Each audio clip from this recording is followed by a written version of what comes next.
And then what we do is... Whoa.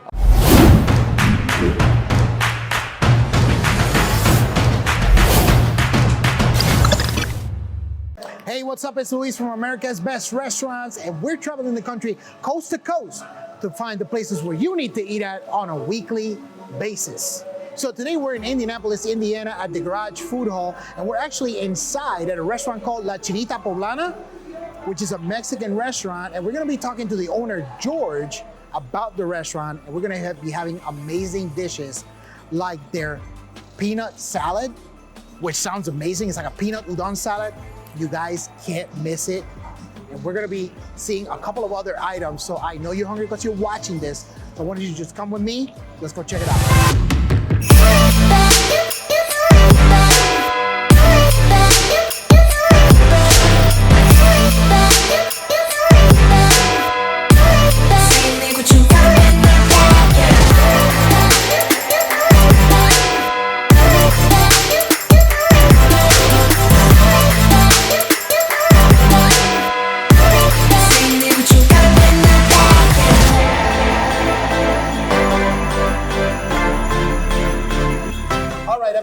We are back here at Lachinita Poblana. We're here with the owner, George. So George, I gotta ask you, what does Lachinita Poblana mean? What is the meaning behind the name of the restaurant? There's actually a really good story behind that. In Mexico, there's a person actually from way back when called, and they nicknamed her Lachinita Poblana. And okay. The story behind that is there was an Indian princess, from India, yeah. that side of the Pacific, right? And kind of sadly, she was kidnapped and sold into slavitude to a family in the state of Puebla, Mexico. She, did housework and all that stuff, and Indian women wear a very beautiful garb, very bright in stripes and stuff like that. And all these women from the city in the state of Puebla started to emulate her and started to dress like her. Okay. So after a while, you see all these bright dresses that, kind of like the old Mexican women are known for. That actually comes from this lady, which they started calling her La China Poblana, the Pueblan from China. Because for them, anything that side of the Pacific, they thought they were Chinese, which, okay. It's a little stereotypical, but that's what it was. So they actually have, in the city of Puebla, they have a statue of her, La China Poblana, to kind of like say, we owe that colorful garb from beautiful dresses that a lot of people think of the Mexican women actually come from that. Huh. So it was like that with the whole homage and everything. Yeah, so when I was coming up with this concept, I thought that'd be really cool, being like, okay, Chinese, Pueblan, and the mixing of cultures and stuff to do the, for a fusion taqueria. So that's why I gave it that name. Okay. Very cool. So how'd you get into the restaurant industry?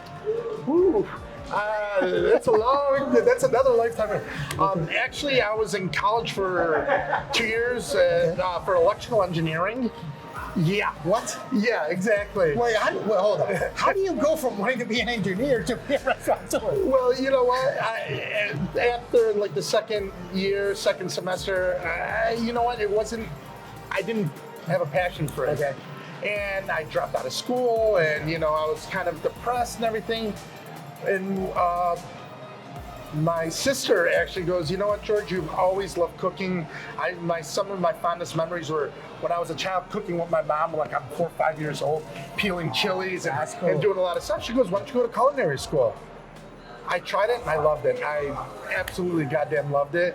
And awesome. That was like 30 years ago, and that's how I got into it then.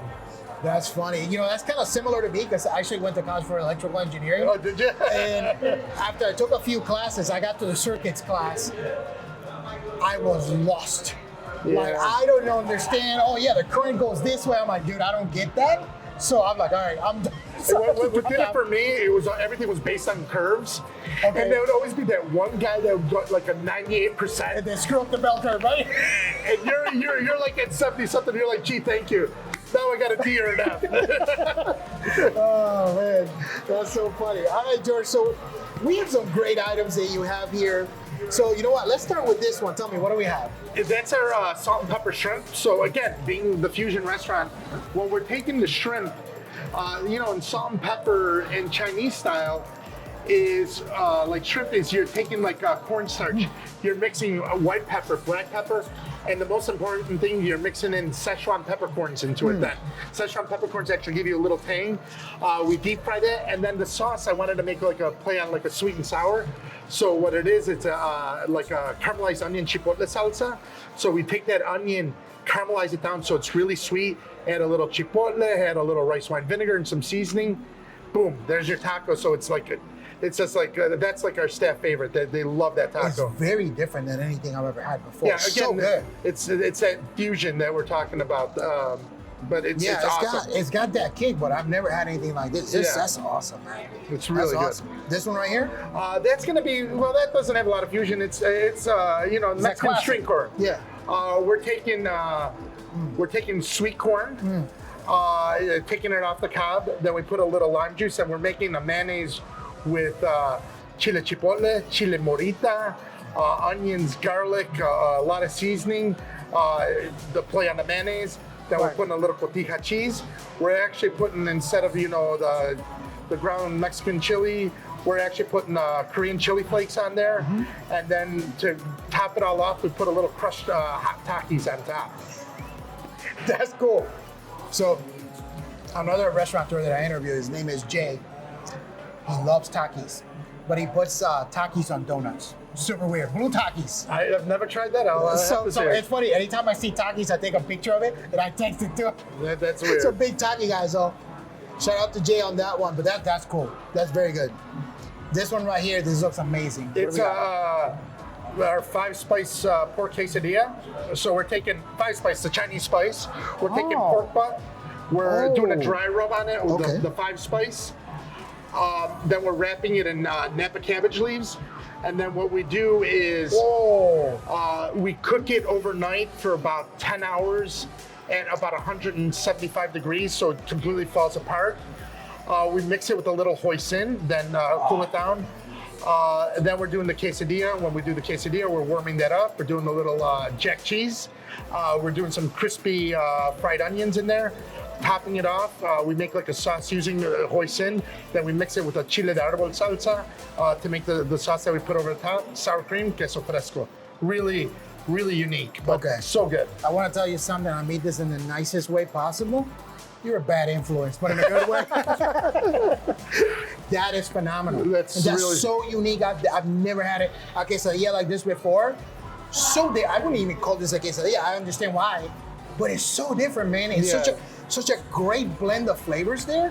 And then when you mention hoisin, I forget it. It's game over now. Yeah, I love hoisin sauce. It's so good. That 5-spice, when you bite into it, you get how aromatic the flavor is. It's incredible. Phenomenal. And then this right here. Okay, this is a classic, just a peanut noodle salad. It's a cold udon noodle. So it's a cold salad. Then we're tossing in our homemade peanut sauce. Then we put a little cilantro. We put some sprouts, julienne cucumbers, peanuts, and then you can top it with any meat. What we're doing with this one, I told them to top it with our tofu durum. We usually do it with a taco. It's just like a pan-seared tofu that we cool down. Then we put a little sauce with it has like sesame oil, soy sauce, ginger, garlic, sesame seeds, and then there's pear juice in there too, and then the Korean chili flakes, and that's kind of how we cook that tofu then. That's incredible. Look, everybody, if you're looking for more restaurants like Lachinita Poblana, if you like restaurant content, make sure you hit the subscribe button and also hit that bell notification so you know whenever we drop a new episode. I gotta tell you right now, this food, 100% certified legit. This is absolutely amazing. I've never had flavors like this before, this combination. Man, you knocked it out of the park, hands down. Thank you, appreciate it. So George, tell me, how can people find out more information about your restaurant? I mean, you could go to lachinitapoblana.com, or you could go to Bottleworks Garage Food Hall. Okay. They also have information about all the restaurants that you've also featured on your YouTube channel on there too then. Love it. I love it. And you can also find a full listing for the restaurant on americasbestrestaurants.com. Look, we're going to sign off because I am going to eat all this food Dig right in, now. it's all you. So I'm going to leave you with this image. See you guys later.